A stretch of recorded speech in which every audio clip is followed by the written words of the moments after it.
प्रत्येक मनुष्य मल्लिकार्जुन है। अर्जुन मतलब शिव, और शिव है तो जीवन है। जहां शिव नहीं है वहां शव है।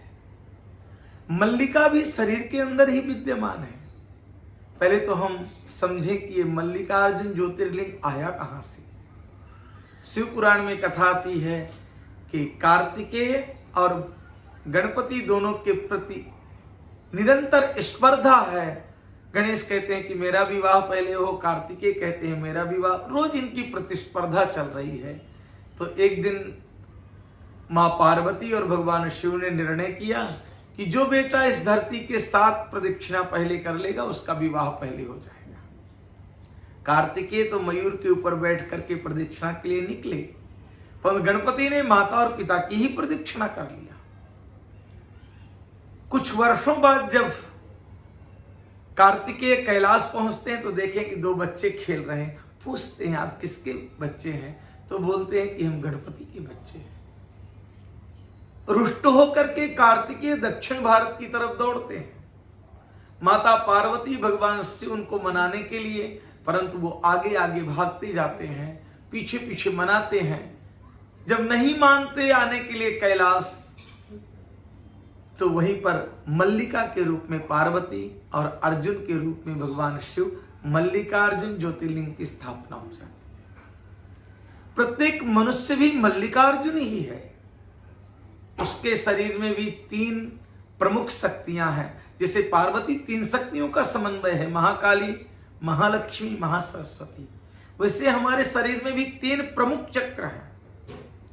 सबसे नीचे मूलाधार चक्र, हृदय में अनाहत चक्र, और हमारे मस्तिष्क में सहस्त्रधारा चक्र।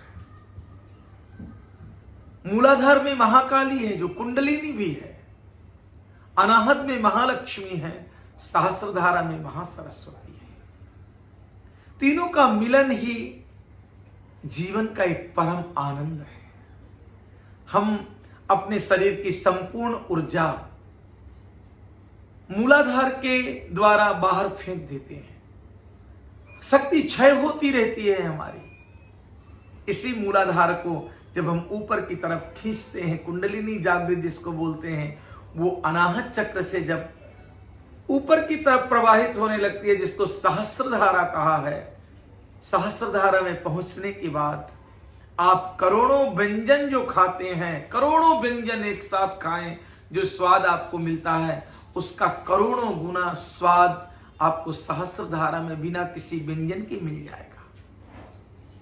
करोड़ों सुंदर चीजें देखते हैं, आंखों के द्वारा दृश्य देखते हैं, प्रभावी होते हैं, उससे अरबों गुना सुख आपको सहस्त्रधारा में ऐसे ही मिल जाएगा। करोड़ों संगीत सुनने का जो सुख आपको मिलता है वो सहस्त्रधारा में अनायास ही मिल जाएगा। करोड़ों रति सुख, स्त्री और पुरुष के जो रति क्रियाएं हैं उनसे जो आपको सुख मिलता है, उसके अपेक्षा अरबों गुना सुख आपको एक क्षण में सहस्त्रधारा में मिल जाएगा। नित्य सुख मिलेगा, नित्यानंद मिलेगा, सहज सुख आपको प्राप्त हो जाएगा। सहज का मतलब ना किसी प्रकार का कोई आपको मेहनत करने की जरूरत है, ना किसी व्यक्ति की, ना वस्तु की, ना धन की, ना दौलत की, ना स्त्री, ना पुरुष की। वो सहज सुख आपको सहस्त्रधारा में प्राप्त होने लगेगा। थोड़ा सा प्रयास करिए। अश्वनी मुद्रा है हमारे वेदांत में।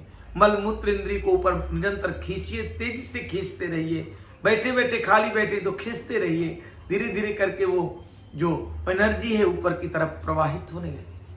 क्योंकि शास्त्र ने स्त्री और पुरुष का संग मात्र संतान उत्पत्ति के लिए बोला है, इसके आगे नहीं बोला है। ब्रह्मचर्य का पालन करते हुए उस शक्ति को धीरे धीरे ऊपर की तरफ खींचिए। भोगों के लिए जीवन नहीं मिला है, योग के लिए जीवन मिला है। और भोगों में सुख भी क्या है? तुच्छ सुख है। मनुष्य सूकर और कुकर के जैसे छोटे छोटे भोगों के पीछे दौड़ रहा है। वो अपार संपत्ति का मालिक है, पर जीवन कैसा है? एक भिखारी चबूतरे के ऊपर बैठ करके भीख मांगता है। जब मर जाता है तो दफनाने के लिए चबूतरा खोदा जाता है, देखते कि वहां हीरे जवाहरात और सोने के भंडार भरे हुए हैं, वैसे परमात्मा ने आपको अपार संपत्ति का मालिक बना करके भेजा है। आपके अंदर ही अपार सुख है, अपार आनंद है। कहां आप तुच्छ चीजों में लगे हुए हैं? मल्लिकार्जुन को जागृत करो। जब मल्लिकार्जुन दोनों का मिलन होगा तो आपके जीवन में एक आनंद, एक सुख प्रवाहित होने लगेगा। मनुष्य के अंदर दोनों प्रकार की शक्तियां हैं। पुरुष के अंदर स्त्री के भी जीन है और पुरुष के भी जीन है। स्त्रियों के अंदर भी पुरुष और स्त्रियों के, हम देखते हैं कभी कभी किसी स्त्री के अंदर पुरुषों के जीन बढ़ जाते हैं तो वो स्त्री हिप्पी कट बाल बुलेट चलाना, फिर वो आप किसी को मारना पीटना, पुरुषों जैसा हरकत कर, आप देखे होंगे। कोई पुरुष में स्त्रियों की जीन बढ़ जाते हैं तो लाली लिपस्टिक लगा करके फिर वो भी देखा होगा आपने। ये दोनों जीन है, इन दोनों का मिलन कराना है। अर्जुन और मल्लिका मिलेंगे, आनंद से भर जाओगे, प्रेम से भर जाओगे, सुख से भर जाओगे। आपका जीवन एक नित्य आनंद, नित्य सुख, नित्य प्रेम के जैसे प्रवाहित होने लगेगा। कुछ प्रयोग छोटे छोटे करना प्रारंभ करिए, अश्वनी मुद्रा करना प्रारंभ करिए, हमसे जुड़ते रहिए। आपको ये सत्संग ही आनंद और सुख की तरफ ले जाएगा। तमसो मा ज्योतिर्गमय।